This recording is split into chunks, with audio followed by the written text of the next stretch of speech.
Bonjour Nicolas, Bonjour Sylvie, bienvenue au Cercle du Lac. merci beaucoup. Alors, je suis actif en politique. Tout d'abord, j'étais surtout actif plus dans l'ombre, je dirais. J'ai travaillé dans pas mal de cabinets ministériels.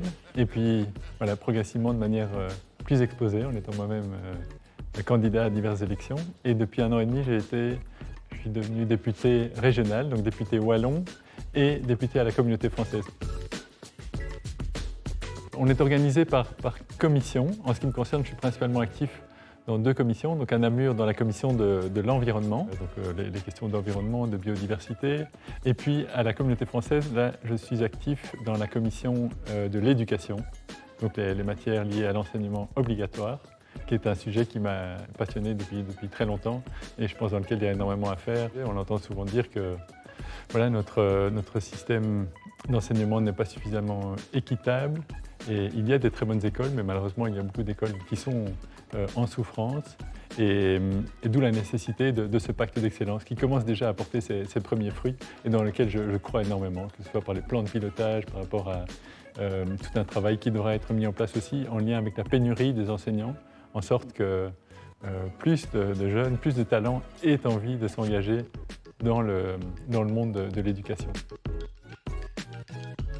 Ça a été très particulier évidemment comme période pour nous aussi, donc on était principalement actifs à distance, donc on se réunissait clairement nettement moins. Et un sujet sur lequel on travaille beaucoup par exemple, c'est les questions liées à la santé mentale,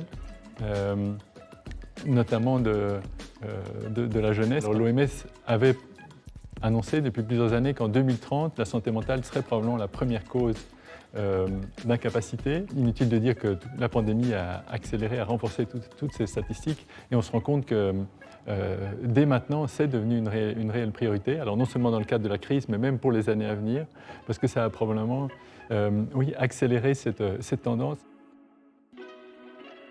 Alors j'avais eu le plaisir d'en être membre déjà il y a une dizaine d'années environ par l'INBOE, intercommunale du Brabant-Wallon, où j'étais assez actif il y a quelques années.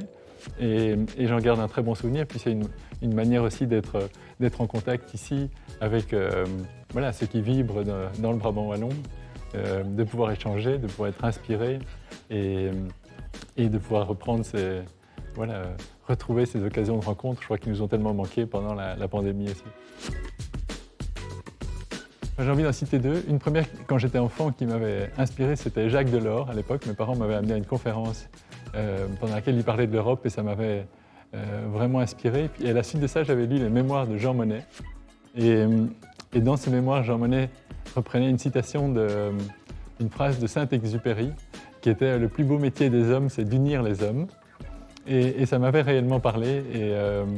Et je me suis dit, alors lui, évidemment, Jean Monnet, c'était dans le cadre européen, etc. Mais depuis, je me suis souvent dit, même à un niveau plus local, ou quel qu'il soit, ou quelle que soit la forme de l'engagement qu'on a envie de donner à sa vie, cette phrase a continué à m'inspirer, et des exemples comme ceux-là aussi.